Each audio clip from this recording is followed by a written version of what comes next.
ॐ अज्ञानतिमिरान्धस्य ज्ञानाञ्जनशलाकया चक्षुरुन्मिलितं येन तस्मै श्रीगुरवे नमः।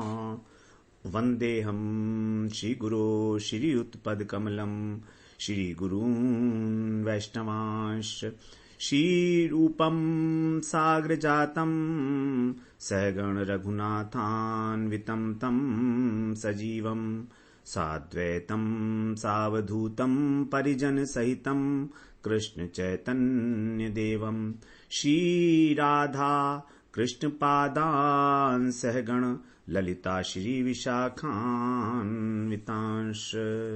तमादिदेवं करुणानिधानं तमालवर्णं सुहितावतारम् अपार संसार समुद्र सेतुं भजामहे भागवत स्वरूपम्। हे देव हे दैत हे भुवनैक बंधो हे कृष्ण हे चपल हे करुणैक सिंधो हे नाथ हे रमण हे नयनाभिराम हा हा कदानुभवितासि पदं दृशोर्मे। श्री कृष्ण चैतन्य प्रभो नित्यानंद श्री अद्वैत गदाधर शिवासादि गौर भक्त वृंद। हरे कृष्णा कृष्णा कृष्ण हरे हरे हरे राम राम राम हरे हरे। हरे कृष्णा।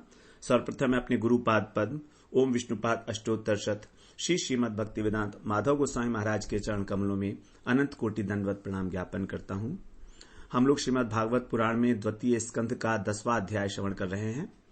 उसमें हमारा जो 10वां अध्याय अंतिम अध्याय है, जिसमें भागवत के लक्षण बताए हैं, 10 लक्षण बताए गए, और 10वां जो तत्व है आश्रय तत्व, उसको समझने के लिए ही 9 प्रकार के लक्षण हैं।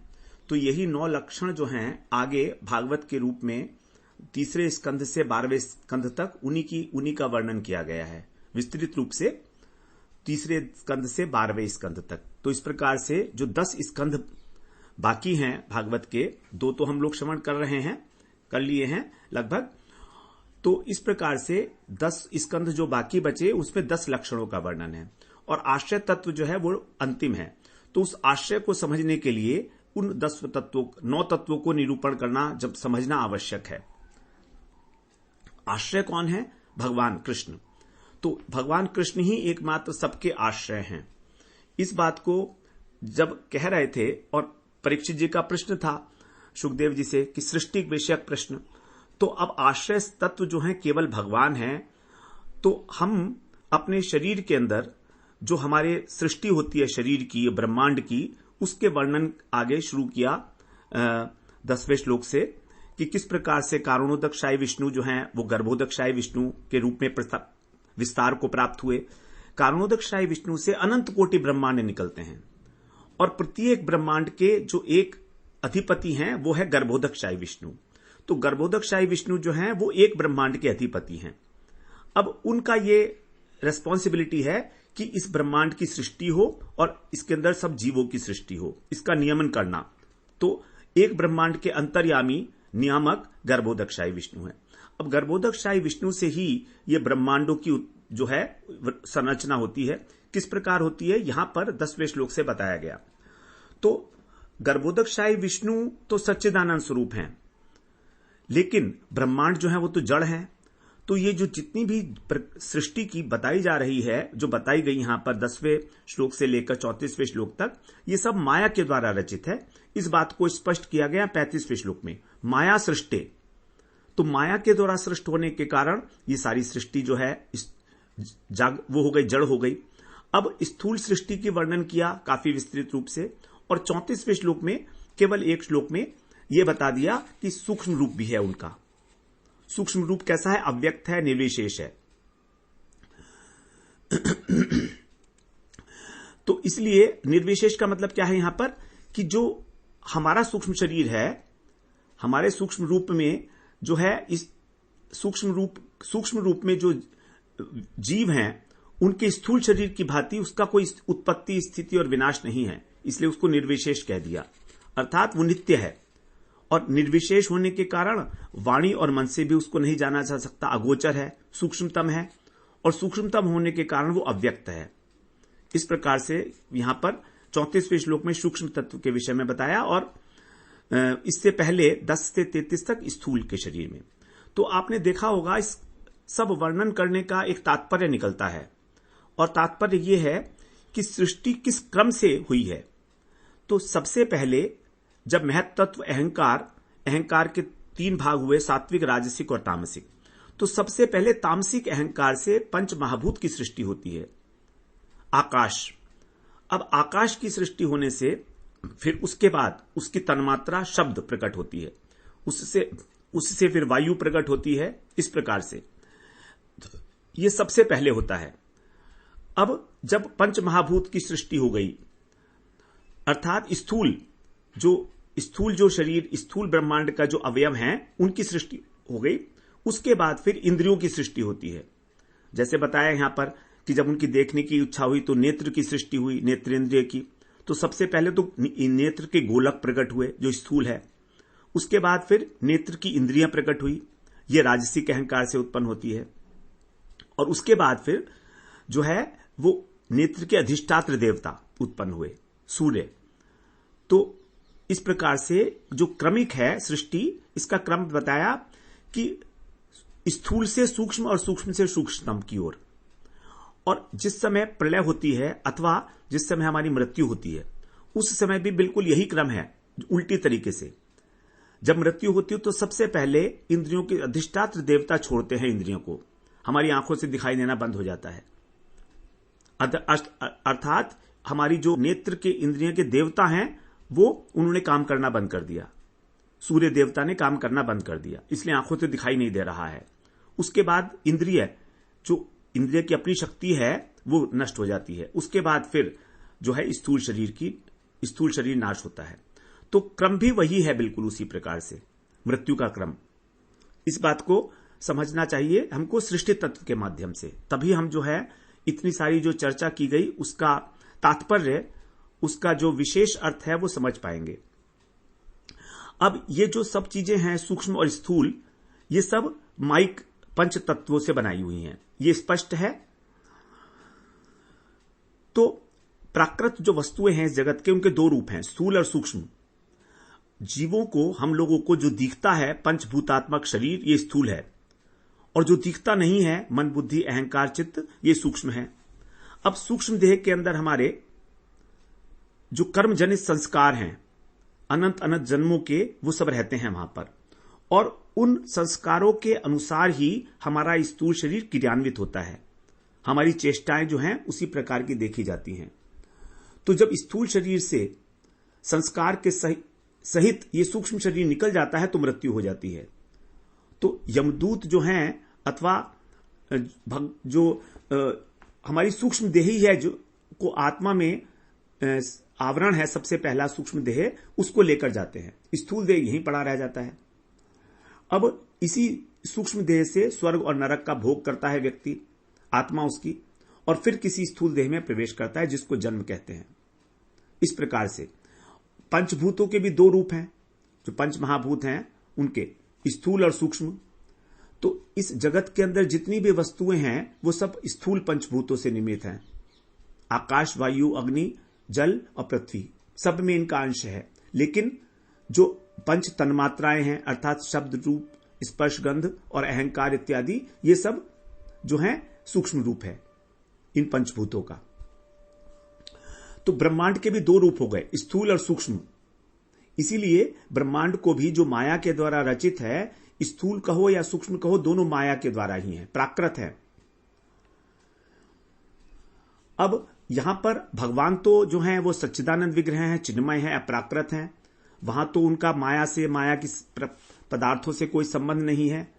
तो जब हम इन दोनों रूपों को भगवान में आरोपित करते हैं तो ये केवल आरोपित किया गया है उस पुरुष के ऊपर, गर्भोदकशाही विष्णु के ऊपर। तो जो लोग भगवान के सच्चिदानंद स्वरूप की धारणा नहीं कर पाते, जो भगवान के विग्रह को नित्य नहीं मानते, उसका आदर नहीं करते, उनकी उपासना के लिए ही स्थूल ब्रह्मांड को जो है भगवान का स्थूल रूप कह दिया गया और सूक्ष्म रूप कह दिया गया। ये कल्पना है केवल एक। विराट पुरुष जो है वो एक कल्पना है केवल। तो विराट पुरुष का ही स्थूल रूप और विराट पुरुष का ही सूक्ष्म रूप मान लिया गया, जो माया के द्वारा सृष्ट है। तो इस प्रकार का जो साधक है वो पहले अपनी स्थूल साधना करता है, फिर सूक्ष्म रूप की साधना करता है। उसके बाद जब भगवान की कृपा होती है, उसको साधु संग मिलता है, जब उसकी भगवान में श्रद्धा हो जाती है, भगवान को नित्य, भक्ति को नित्य मानता है, तभी वो भगवान का जो सच्चिदानंद विग्रह है उसके ध्यान में अपना मन को आवेशित करता है। इस प्रकार से अनित्य वस्तु है ये विराट पुरुष। हमें इसकी उपासना नहीं करनी है। इसीलिए कहा गया कि जो विपश्चित हैं, जो विद्वान हैं, जो भक्त हैं, वे इसकी उपासना को, इस प्रकार के शरीर को, विराट पुरुष के शरीर को ग्रहण नहीं करते हैं। अब 36वें श्लोक में प्रवेश करते हैं। कह रहे हैं, सवाच्य वाचकतया भगवान ब्रह्म रूप धृक् नाम रूप क्रिया धत्ते सकर्मा कर्म कह परः। जो सृष्टा है, भगवान है, वे प्राकृत क्रिया से हीन है। उनके अंदर किसी प्रकार का कोई प्राकृत कर्म नहीं है। अकर्मक कहा गया, और वो सबसे परे हैं। लेकिन वही ब्रह्मा का रूप धारण करके वाच्य और वाचक के रूप में कर्म करने वाले बनते हैं। तो भगवान प्राकृत क्रियाओं से रहित होके भी जब ब्रह्मा का रूप धारण करते हैं तो क्रिया करते हुए दिखे जाते हैं, क्योंकि ब्रह्मा के द्वारा सभी जगत की सृष्टि हो रही है। तो वाच्य के रूप में वो ब्रह्मा और अधिष्ठात्र देवताओं के रूप में कार्य करते हैं, और वाचक के रूप में वो मनुष्य, पशु इत्यादि अनेक प्रकार के नाम स्वीकार करके और उन नाम और रूपों के अनुसार क्रिया करते हैं। नाम रूप क्रिया, नाम और रूप के अनुसार क्रिया धत्ते माने धारण करते हैं। दोबारा समझ लें, ब्रह्मा जो है वो वाच्य हैं, और ब्रह्मा के द्वारा जो सृष्टि बनाई गई है वो वाचक है। 4 प्रकार की जो सृष्टि है उसमें से 3 को विशेष रूप से समझना चाहिए। तिर्यक योनि, पशु पक्षी, मनुष्य और देवता। ये सब जो क्रियाशीलता देखी जा रही है इनमें, ये वाचक के रूप में है। वाचक का मतलब है जिस वस्तु को कोई नाम दिया जाता है। जैसे हमको कह दिया गया तुम मनुष्य हो, और वाच्य, 2 वस्तु हैं, वाच्य और वाचक। तो ब्रह्मा जी तो वाच्य रूप है और ये वाचक हो गया। तो जितने भी मनुष्य हैं, जितने भी देवता हैं, अपने अपने नाम के अनुसार और अपने अपने रूप के अनुसार वो क्रिया करते हुए देखे जाते हैं, सक्रिय हो जाते हैं, वो कर्मों की सृष्टि करते हैं। आगे कह रहे हैं 37, 38 और 39 एक साथ पढ़ेंगे। अब इसमें सृष्टि जो है वो कितने कितने रूप हैं वो सब बता रहे हैं। प्रजापतीन मनून देवान ऋषीन पितृगणान पृथक सिद्धचारण गंधर्वान विद्याधरासुरगुह्यकान किन्नराप्सरसो नागान सर्पान किम पुरुषान नरान मातृरक्षय पिशाचांश्च भूत प्रेत विनायकान कूष्मांडोन्माद वेतालान यातुधानान ग्रहानपि मृगान खगान पशून वृक्षान गिरीन नृप सरीसृपान द्विधाश्चतुर्विधा यन्ये जलस्थल नभौकसः। हे नराधिप अर्थात राजाओं के अधिपति परीक्षित, वे भगवान किस प्रकार से रूप धारण करते हैं? ब्रह्मा का रूप धारण करके, और किस किस प्रकार की सृष्टि करते हैं? प्रजापति, मनु, देवता, ऋषि, पितर, सिद्ध, चारण, गंधर्व, विद्याधर, असुर, गुह्यक का मतलब यक्ष, किन्नर, अप्सरा, नाग, सर्प, किम पुरुष, नर, मातृका, उसके बाद राक्षस, पिशाच, प्रेत, भूत, विनायक, कूष्मांड, उन्माद, बेताल, यातुधान, ग्रह, मृग, पक्षी, पशु, वृक्ष, पर्वत, सरीसृप, इन सभी की, और इसके अतिरिक्त जो अन्य स्थावर और जंगम रूप में हैं, जैसे जरायुज, अंडज, स्वेदज और उद्भिज, 4 प्रकार के जो हैं प्राणी हैं पृथ्वी पर। जरायुज, जो जेरज भी बोलते हैं, जो जेर से उत्पन्न होते हैं, जैसे मनुष्य इत्यादि। अंडज, जो अंडे से उत्पन्न होते हैं, पक्षी इत्यादि। स्वेदज, जो पसीने से उत्पन्न होते हैं, जैसे जूं वगैरह है। और उद्भिज, जो जमीन को फोड़कर उत्पन्न होते हैं, अर्थात वृक्ष इत्यादि। तो ये 4 प्रकार के जो जलचर हैं, स्थलचर हैं और नभचर हैं। इनमें से कुछ जो है पृथ्वी के ऊपर चलते हैं, कुछ स्थल में चलते हैं, कुछ जल में चलते हैं और कुछ नभ में विचरण करते हैं। तो इन सब प्राणियों की पृथक पृथक भाव से सृष्टि करते हैं ब्रह्मा जी।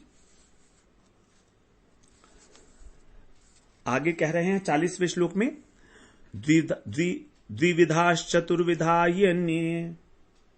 ये तो हो गया, द्विविधा तो हो गया। हाँ, अब आगे 40वां है, कुशला मिश्रा कर्मणाम गतयस्त्विमः। अब इन जो विभिन्न प्रकार की योनियां मिलती हैं, ये द्विविधा मतलब चर और अचर के भेद से, चतुर्विधा माने 4 प्रकार के प्राणी, उद्भिज, स्वेदज, अंडज और जरायुज, ये जो भी हैं ये अपने अपने कर्म, कुशला माने शुभ कर्म, अकुशल माने अशुभ कर्म और मिश्रा माने मिश्रित कर्म, इस कर्म की गति से अर्थात फल से ही इन सब की उत्पत्ति होती है। तो कर्म की गति 3 प्रकार की है, कुशल कर्म अर्थात पुण्य कर्म, अकुशल कर्म मतलब अशुभ कर्म, पाप इत्यादि, और मिश्र कर्म मतलब पाप और पुण्य दोनों प्रकार के। तो उसी के अनुसार इनकी गति होती है सबकी। क्या उनको योनि मिलेगी वो यहां से डिसाइड होता है। 41वां 42वां श्लोक एक साथ पढ़ेंगे।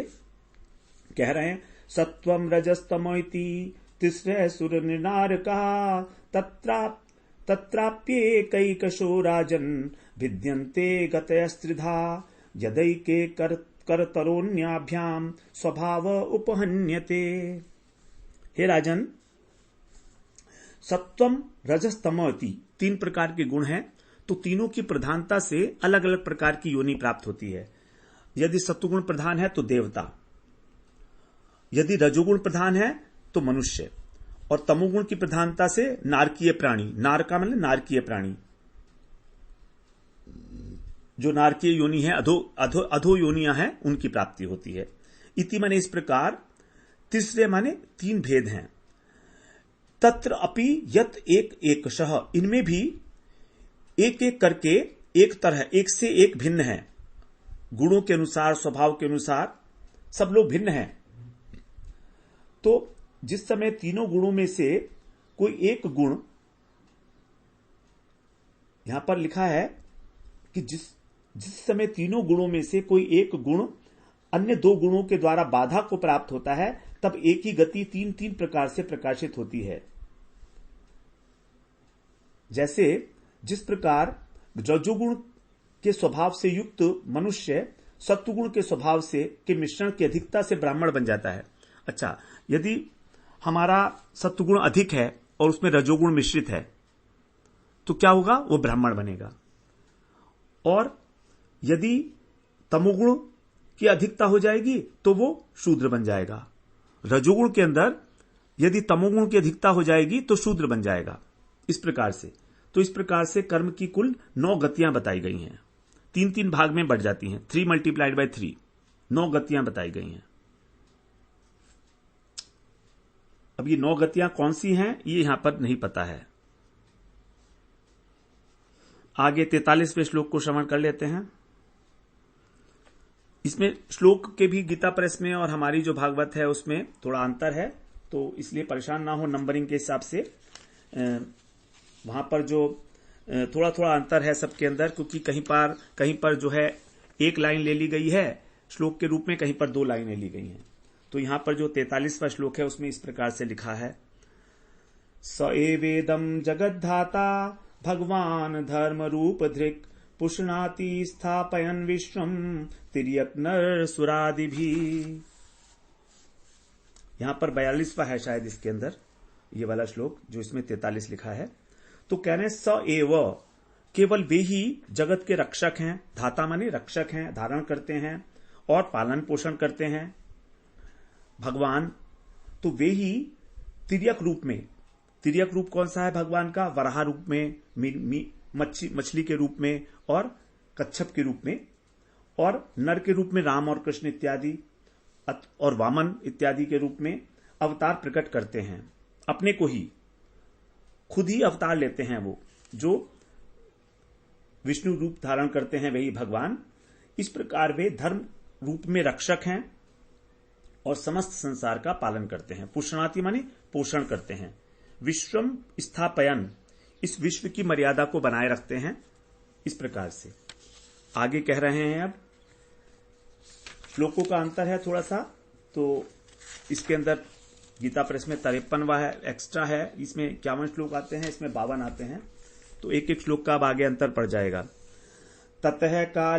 ततः कालाग्निरुद्रात्मा यत् सृष्टमिदमात्मनः संयच्छति तत्कालेन घनानि कमिवानिलः। उसके बाद जब प्रलय काल आती है, ततः कालेन, कालेन माने प्रलय काल। तो प्रलय काल जब आता है तो क्या करते हैं, यत् इदम आत्मन है, इदम माने जगत। तो जो ये जगत है इसको अपने से ही जो उन्होंने बनाया है सृष्टम, क्योंकि भगवान ही इसके निमित्त कारण उपादान कारण है, तो जो उनसे ही बना हुआ है, काल, अग्नि और रुद्र, ये 3 प्रकार के स्वरूप धारण करके, कालाग्नि और रुद्र का रूप लेकर अपने द्वारा रचित इस संसार को उसी प्रकार संहार कर देते हैं जैसे संन्यच्छति माने उसको लीन कर लेते हैं अपने अंदर, जैसे वायु मेघों को छिन्न भिन्न कर डालती है। अनिल मतलब वायु, घन अनीक यानी मेघों का समूह, इव माने समान, संन्यच्छति अलग अलग छिन्न भिन्न कर देती है उसको वायु। उसी प्रकार से ये जगत कहां चला गया पता ही नहीं लगता, भगवान में लीन हो जाता है। आगे कह रहे हैं, इत्थम भावेन कथितो भगवान भगवत्तमः नित्थम भावेन ही परम द्रष्टुमर्हन्ति सूरयः। कह रहे हैं श्रुतियों ने इस इत्थम माने इस प्रकार के, भावेन माने भाव के द्वारा ही, भगवत तमयी जो उत्तम भागवत हैं अर्थात महापुरुष हैं, उनके द्वारा भगवान कथित है, भगवान का वर्णन किया गया है। ही सूर्य है इत्थम, लेकिन जो सूर्य माने विद्वान तत्वज्ञानी हैं, वो तत्वज्ञानियों को इत्थम माने इसी भाव के रूप में ही परम न दृष्टुम अर्हन्ति, इस भाव के रूप ही और इनसे परे नहीं देखना चाहिए। मतलब श्रुतियों ने भगवान का वर्णन इस प्रकार से किया है जो महापुरुष हैं, लेकिन जो तत्वदर्शी शुद्ध भक्त हैं उनके लिए ये जो रूप है उस रूप में उनका दर्शन नहीं करना चाहिए। न दृष्टुम अर्हन्ति, तो जो शुद्ध भक्त हैं, जो तत्वदर्शी हैं, उनको इस रूप में भगवान का दर्शन नहीं करना चाहिए। तो हमारे लिए ये किसी प्रकार भी ग्रहण करने योग्य नहीं है। 2 बार ये बात आ चुकी है। पहले कहा था विपश्चित जो हैं भक्त लोगों के लिए, और यहां पर उनको तत्वदर्शी कहा है। तो हमारे को इस रूप में भगवान की कल्पना नहीं करनी है कि भगवान इस प्रकार से हैं, ब्रह्मांड के रूप में, विराट पुरुष के रूप में। 46वें श्लोक में कह रहे हैं, नास्य कर्मणि जन्मादौ परस्यानुविधीयते कृतत्व प्रतिषेधार्थम मायारोपितम हि तत्। क्यों नहीं करना चाहिए? क्योंकि ये सब कुछ माया का कार्य है। विश्व की सृष्टि इत्यादि कार्य जो है ये भगवान का कार्य नहीं है, ये प्रकृति का कार्य है, प्राकृत है ये। तो यहां पर कह रहे हैं अयम तु ब्रह्मण है कल्पः, ये जो ब्रह्मा जी का कल्प है, महाकल्प, महाकल्प के विषय में कहा जा रहा है यहां पर। 46वें श्लोक में कह रहे हैं कि ब्रह्मा जी का जो 100 वर्ष वाला कल्प है, 100 वर्ष की उनकी आयु होती है। सविकल्प माने अवांतर कल्प, मतलब एक दिन। तो एक कल्प का जो परिमाण है वो है ब्रह्मा जी का एक दिन। तो उसको कहा गया यहां पर सविकल्प, विकल्प कहा गया। और कल्प का अर्थ है महाकल्प, अर्थात 100 वर्ष की आयु। उदाहरण माने इसका वर्णन किया गया। इस प्रकार से यहां पर इसका वर्णन किया गया। सृष्टि के क्रम का, कल्प का वर्णन किया गया यहां पर ब्रह्मा जी का जो है। और सभी कल्पों में साधारणतः एक सी ही विधि होती है, इसी प्रकार की सृष्टि होती है। जैसे प्रकृति के द्वारा सबसे पहले महत्व तत्व और अहंकार इत्यादि की उत्पन्न होती है। अंतर क्या है इसमें? अंतर यह है कि महाकल्प के प्रारंभ में सबसे पहले प्रकृति से महत्त्व, अहंकार इत्यादि की उत्पत्ति होती है। जब ब्रह्मा जी के पहले वर्ष का पहला दिन चल रहा होता है, पहला दिन, सबसे पहला दिन, first day of the Brahma, तो वहां पर पहले प्रकृति के द्वारा महत्त्व की उत्पत्ति होती है। और अलग अलग कल्प जो होते हैं उनमें फिर महाकल्प की महत्त्व की दोबारा उत्पत्ति नहीं होती है, क्योंकि जो प्राकृत सृष्टि है वो तो वही की वही रहती है। कल्प के अंत में जो नैमित्तिक प्रलय है उसके अंदर केवल 3 लोक, भू भुव स्व है, इनका नाश होता है। और ऊपर के मह, जन, तप और सत्य लोग तो वैसे रहते हैं। तो प्रकृति के द्वारा जो ब्रह्मांड निर्मित किया गया है वो तो वही है, केवल ये 3 लोग जो हैं प्रलय के जल में डूब जाते हैं।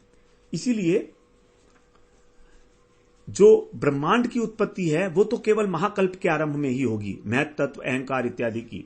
लेकिन जो चराचर प्राणियों की जो विसर्ग है, विकृत सृष्टि है, जिसको विसर्ग कहा गया है, उनकी सृष्टि सबकी नवीन रूप से होती है। और वो भी उन्हीं की जो केवल भू भुव स्व है, इन 3 लोकों में रहते हैं, मनुष्य, पितर और देवता। इसके ऊपर जो मह, जन, तप, सत्य है वो तो रहते ही हैं प्रत्येक कल्प के अंत में भी। उनकी तो आयु बहुत अनेक कल्पों की होती है। इस प्रकार से यहां पर बताया गया है। वैकृत सर्गा, यत्र प्राकृत वैकृत सर्गा। वैकृत सर्गा का मतलब यही है कि केवल जीवों की उत्पत्ति, अर्थात जीवों के शरीर की उत्पत्ति। जीव की आत्मा की तो उत्पत्ति होती ही नहीं है, तो शरीरों की उत्पत्ति जो है वो प्रत्येक कल्प के प्रारंभ में होती है। लेकिन महाकल्प के प्रारंभ में ब्रह्मांड उत्पन्न होता है पूरा प्रकृति से। इस प्रकार से इसे समझना है। आगे कह रहे हैं अब,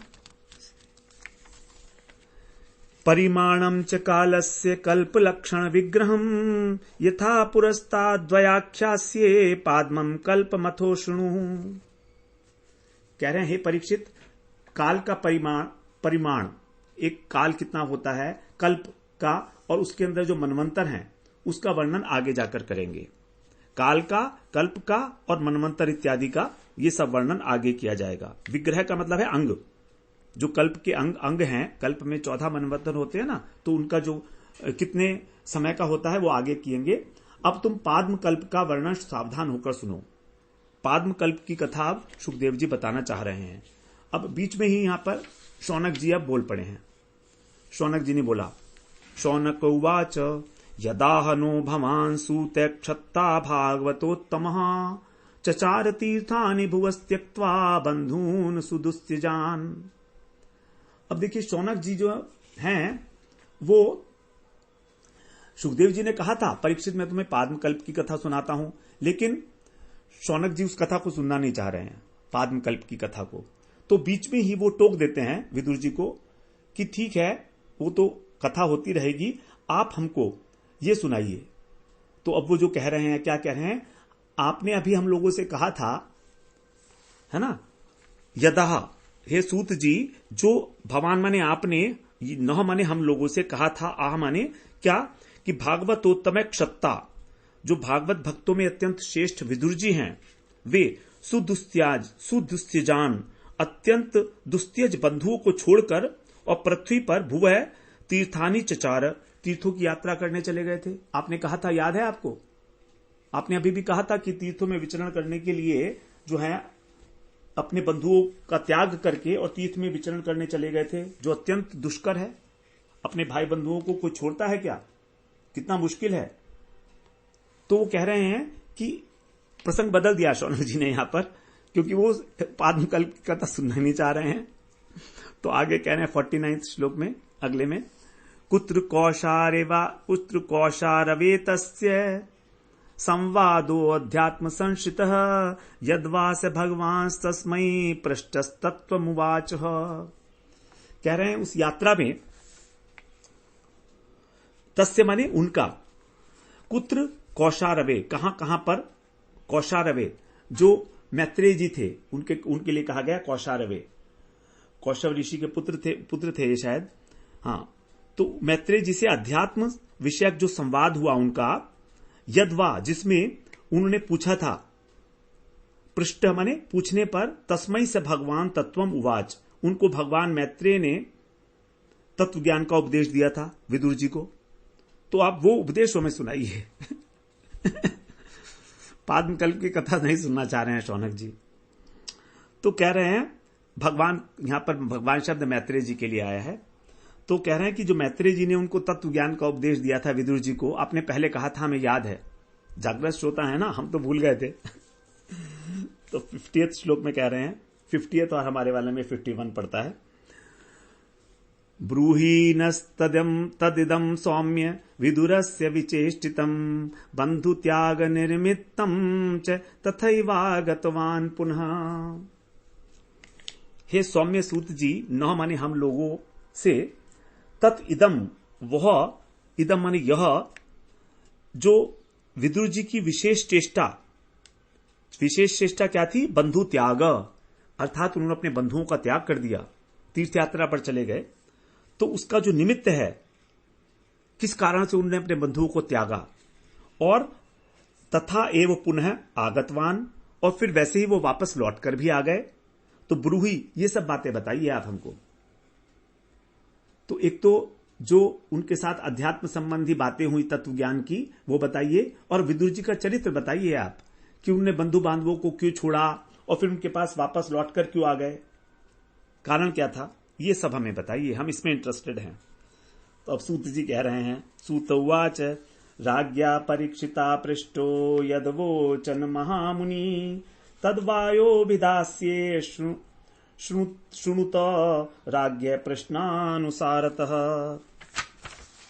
सूत जी कह रहे हैं कि राजा परीक्षिता पृष्ठ है। राजा परीक्षित के पूछने पर यत महामुनि अवोचन, जो सुखदेव जी ने कहा, महामुनि मतलब सुखदेव जी ने कहा, तत् एव अभिधास्ये, वही मैं तुमसे कहूंगा। राज्ञ प्रश्नानुसारतः, राजा के प्रश्नानुसार तुम उसको शृणुत, आप उसको सुनो, सावधानी से आप उसको श्रवण कीजिए। तो आपने जो प्रश्न पूछे हैं, बेसिकली यही प्रश्न जो है परीक्षित जी ने ही पूछे थे। परीक्षित जी ने भी पाद्मकल्प की कथा सुनी नहीं है सुखदेव जी से। तो देखिए किस प्रकार से जो परीक्षित जी ने प्रश्न पूछा है, वही प्रश्न शौनक ऋषि के हृदय के अंदर स्फुरित हुआ है इस समय में। सूत जी ये बात बोल रहे हैं क्योंकि सूत जी तो वहां पर विराजमान थे ना, जब परीक्षित को कथा सुनाई जा रही थी सुखदेव जी के द्वारा, तो सूत जी थे और सूत जी को याद है। तो जब सुखदेव जी ने कहा मैं तुम्हें पाद्मकल्प की कथा सुनाऊंगा, तो उन्होंने कहा कि नहीं, आप हमें विदुर जी की कथा, वो तत्व ज्ञान की कथा सुनाइए और विदुर जी का चरित्र बताइए। तो इस प्रकार से यहां पर हम लोग 51वें श्लोक में श्रवण किया। इस प्रकार से हम लोगों ने 10वां अध्याय श्रवण किया। यहां पर यह कहा गया था इस अध्याय में अभी कि ये जो कार्य है भगवान का कार्य है, जो सृष्टि का कार्य है भगवान का, वास्तव में ये सब माया के द्वारा कृत है। माया सृष्टि कहा गया ना, तो माया जो है भगवान को अपना स्वामी मानती है, और है भी, भगवान उसके स्वामी है। मया अध्यक्षे प्रकृति सूयते सचराचरम, तो अपना स्वामी मान के और माया का जो कार्य है उसको भगवान के ऊपर आरोपित किया गया है। वस्तुतः भगवान अपने स्वरूप से, जो उनका चिन्मय स्वरूप है, उससे सृष्टि आदि के कार्य नहीं करते, लेकिन माया के द्वारा जो कार्य हो रहा है वो भी भगवान के ही प्रभाव से हो रहा है, इसीलिए उसको भी भगवान का ही कार्य कह दिया गया है। तो ये जो सृष्टि का कार्य है ये भगवान नहीं करते हैं, क्योंकि सृष्टि त्रिगुणात्मक है, माइक है, जड़ है, और भगवान चिन्मय तत्व हैं। तो चिन्मय तत्व के द्वारा जड़ जगत का निर्माण हो ही नहीं सकता, इसीलिए उनकी जो बहिरंगा शक्ति है माया, वो ये सारे कार्य करती है। जैसे मान लीजिए चुंबक के निकट जब लोहा आता है तो वो हिलने डुलने लगता है, उसमें क्रिया आ जाती है, लेकिन चुंबक अपने स्थान पर वहीं का वहीं रहता है, निर्विकार, उस पर कोई असर नहीं पड़ता। उसी प्रकार भगवान जब उसके ऊपर ईक्षण करते हैं तो भगवान की शक्ति पाकर वो माया जो है विश्व की रचना करती है, उसके तीनों गुणों में क्षोभ होता है, तो इस त्रिगुणात्मक जगत की सृष्टि करती है। लेकिन इस सृष्टि के कारण भगवान में किसी प्रकार का कोई विकार नहीं आता है। तो इस प्रकार इसको हम समझ सकते हैं कि ये सृष्टि यद्यपि भगवान की ही है, लेकिन फिर भी भगवान के द्वारा डायरेक्ट बनाई हुई नहीं है। ये माया का कार्य है जो, और माया भगवान की शक्ति है और शक्ति शक्तिमान अभेद हैं, इसलिए इसको हम ऐसा कहते हैं कि ये भगवान के द्वारा बनाई गई है सृष्टि। दूसरी बात जो कल्प के विषय में बताई गई है, तो यहां पर जो कल्प होते हैं, एक कल्प होता है ब्रह्मा जी का 1 दिन के बराबर, और जब उनकी 100 वर्ष की आयु पूरी हो जाती है तब जो सारा विश्व, सारे ब्रह्मांड का जो है ध्वंस हो जाता है, उसको हम बोलते हैं महाकल्प। तो ब्रह्मा जी का 1 दिन बीतने पे कल्प होता है, और उस महाकल्प बोल सकते हैं उसको, और उसके अवान्तर जो हैं वो कल्प को यहां पर विकल्प कहा गया। अब ब्रह्मा जी का भी 1 महीना होता है, 1 मास, उसमें 30 दिन होते हैं, और उस 30 दिनों के 30 नाम हैं। प्रत्येक कल्प का एक नाम है। जैसे पहले कल्प का नाम है श्वेत कल्प, फिर नील लोहित कल्प, वामदेव, गाथांतर, रौरव, प्राण, वृहत, कंदर्प, सव्य, ईशान, ध्यान, सारस्वत, उदान, गरुड़, कौर्म। कौर्म जो कल्प है ये ब्रह्मा जी की पूर्णिमा है, 15वां दिन है। नारसिंह, समाधि, आग्नेय, विष्णुज, सौर, सोम, भावन, सुपुमान, वैकुंठ, अर्चिश, वल्ली, वैराज, गौरी और महेश्वर। और अंतिम है 30वां कल्प है पितृकल्प। तो पितृकल्प जो है ये अमावस्या है ब्रह्मा जी की। तो ब्रह्मा जी की पूर्णिमा है कौर्म कल्प में, और पितृकल्प में अमावस्या होती है। अभी जो है ये श्वेत कल्प जो है, इसको श्वेत वराह कल्प भी कहा जाता है, और हमारा वर्तमान समय में श्वेत वराह कल्प चल रहा है। जब इस सबसे पहले कल्प को, जब ब्रह्मा जी की उत्पत्ति हुई थी, सबसे पहले ब्रह्मा जी का जो पहला दिन था आयु का, उस समय इसी का दूसरा नाम है, उसको कहते हैं ब्राह्मकल्प। तो ब्राह्मकल्प जो है वो केवल पहला दिन, उसको कहा जाता है ब्राह्मकल्प ब्रह्मा जी का, और उसके बाद फिर उसका नाम आ जाता है श्वेत कल्प या श्वेत वराह कल्प, जो भी है। और पितृकल्प जो है, जब 50 वर्ष पूरे हो जाते हैं तो उसको बोलते हैं परार्ध, और अगला जो 50 वर्ष है उसको बोलते हैं उत्तरार्ध। तो जब पहला परार्ध अर्थात 50 वर्ष पूरे हो जाते हैं तो पितृकल्प होता है लास्ट में। तो उस पितृकल्प को पाद्मकल्प कहा जाता है, पितृकल्प को ही पाद्मकल्प कहा जाता है। तो अभी जो है ब्रह्मा जी का 50 वर्ष पूरे हो गए हैं और पहला दिन चल रहा है। 50 वर्ष पूरे होने के बाद 51वें वर्ष का पहला दिन चल रहा है। तो पहला दिन के अंदर श्वेत कल्प उसका नाम हुआ, और इस कल्प से पहले वाला इमीडिएटली जो पितृकल्प के नाम से जाना जाता है, उसी को पाद्मकल्प कहा जाता है, जब वो 50वां वर्ष पूरा होता है। तो जैसे ब्राह्मकल्प से आरंभ होता है परार्ध अर्थात 50 वर्ष का ड्यूरेशन, और 50 वर्ष का ड्यूरेशन जो है वो समाप्त होता है पितृकल्प पे। इस पितृकल्प को कहा जाता है पाद्मकल्प, स्पेशल इस पितृकल्प को जो 50वां है परार्ध में। तो इस हमारा जो अभी कल्प चल रहा है श्वेत वराह कल्प, इससे पहला वाला कल्प जो पितृकल्प था, उस पितृकल्प को कहा जाता है पाद्मकल्प, क्योंकि उसको कहा गया है कि वो पद्म से निर्मित है। और जो भागवत की कथा है इसको बताया गया है, ये तो इसका तो अलग है हिसाब। तो ये जो है, इसीलिए सुखदेव जी ने कहा कि मैं तुमको पाद्मकल्प की कथा सुनाता हूं। इस प्रकार से हम इसे समझ सकते हैं। और भागवत की कथा को कहा गया है कि सारस्वत कल्प की कथा है। सारस्वत कल्प पड़ता है 12वां कल्प। इस प्रकार से जो शास्त्र में लिखा हुआ है उसी को आपके सामने निवेदन किया गया। तो आज हम लोग जो है 12वें स्कंद को यहां पर 10वें अध्याय को प्रणाम करते हैं, और कल हम लोग जो हैं फिर हमारा जो ये 6ठा प्रकरण है जो आरंभ हुआ था हमारे 1 2 3 4 5वें अध्याय से 10वें अध्याय तक, जो 6 अध्याय थे, इसको हम लोगों ने रखा था ध्यान प्रकरण, कि भगवान का ध्यान कैसे किया जाए। तो इस ध्यान प्रकरण का जो 6 अध्याय वाला प्रकरण है, इसका हम लोग सारांश कल श्रवण करते हैं। वांछा कल्पतरुभ्यश्च कृपा सिंधुभ्य एव च पतितानां पावनेभ्यो वैष्णवेभ्यो नमो नमः।